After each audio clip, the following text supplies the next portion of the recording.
As crafters, we see the potential in everything. We love pretty things and making pretty things, but a lot of us get to a point where we think maybe we have too much.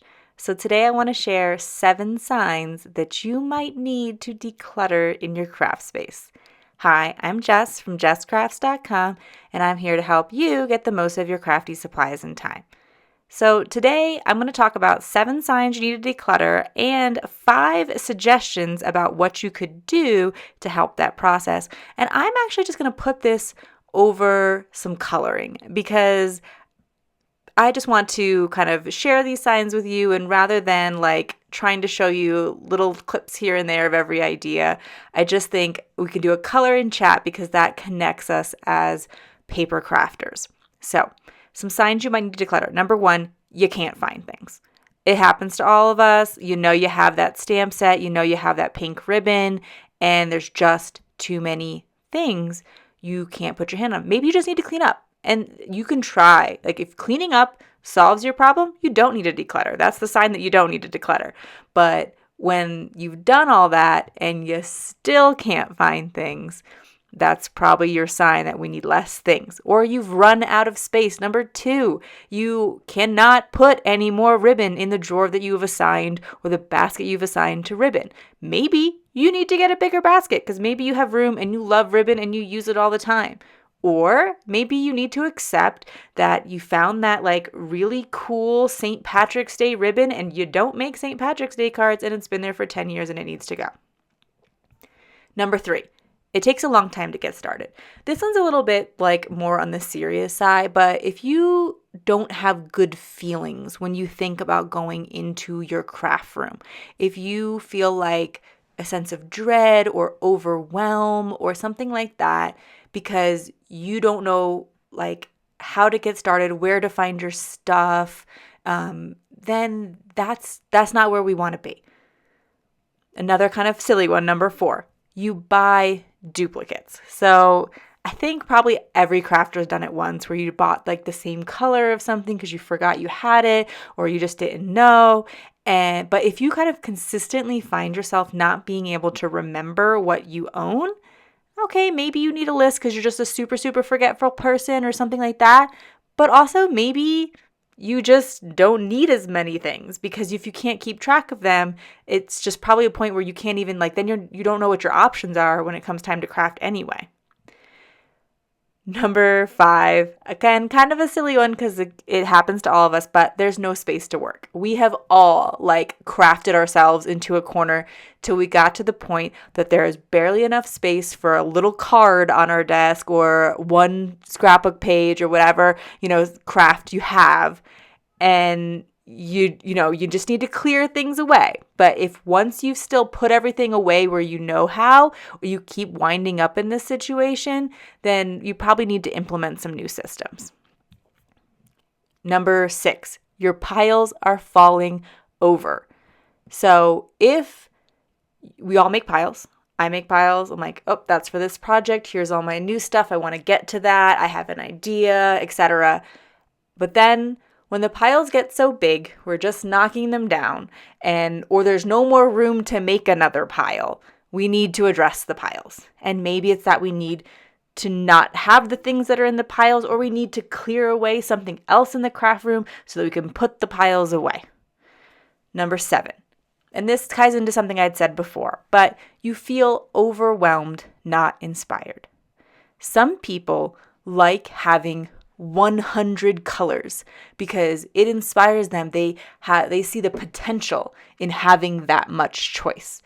And then other people, they see 100 things to choose from and they feel paralyzed and they don't want to make a choice.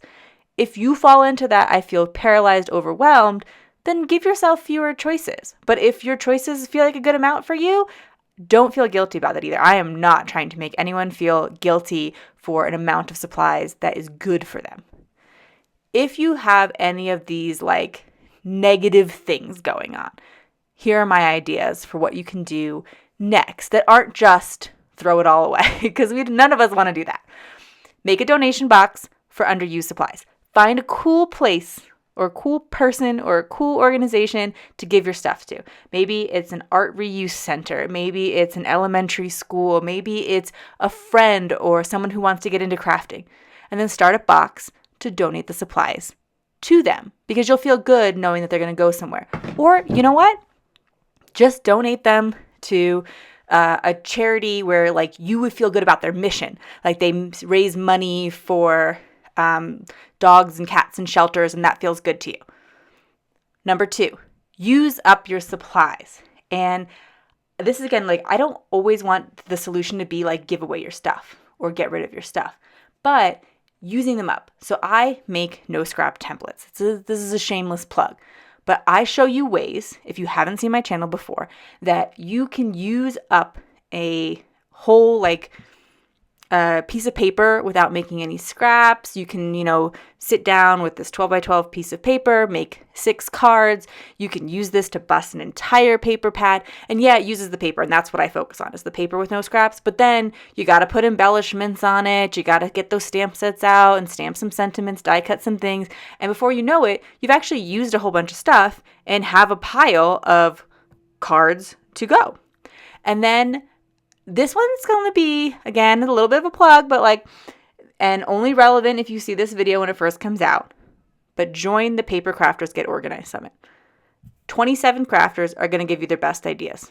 I believe in the hive mind. So if this summit isn't available at the time, maybe you can find a group on Facebook or something where the summit has a Facebook group, which you could probably join after the summit and then still get a lot of cool ideas. But they'll share their best tips. And so if you're feeling like, well, maybe if I just tried to find a different way I could get my supplies more easily, then this would be a set. So there's a link in the video description. It's a free summit if you are finding this before April of 2023. And if not, find some other group where they are joining around this idea.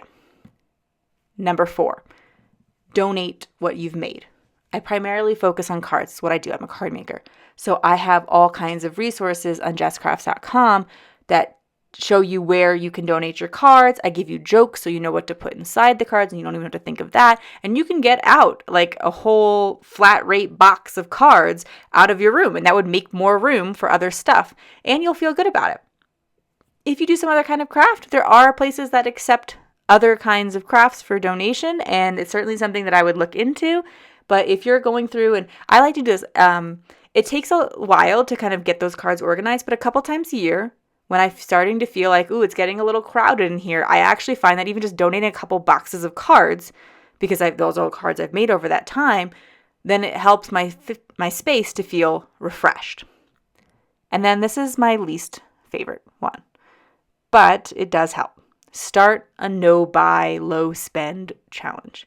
A lot of us do this at the new year, but if you're trying to move some things out of your space, I think it can help to not be bringing new things in as you're trying to get things out. So I suggest trying a no-spend or a low-spend challenge, and never advocate for like, hey, if you need more cardstock to keep making, please buy more cardstock, of course. But, I just, like, if I'm making, here's my new pile of new stuff while I'm trying to go through this old pile. But even related to that, I don't think you need to stop crafting just because you also need to declutter. Crafting brings us joy. Crafting helps us relax. And we need to relax when we're decluttering, because decluttering is stressful. So that's why I'm encouraging you to do things that aren't just, get rid of all your stuff. Like, keep crafting. Use up some supplies. That's going to make you feel good. Donating the things that you've made is going to make you feel good. So let's incorporate, or, watching other people's really great tips is fun too. So rather than making the decluttering process like super, super stressful and all about getting rid of stuff, let's add some fun into it too, and some feel good.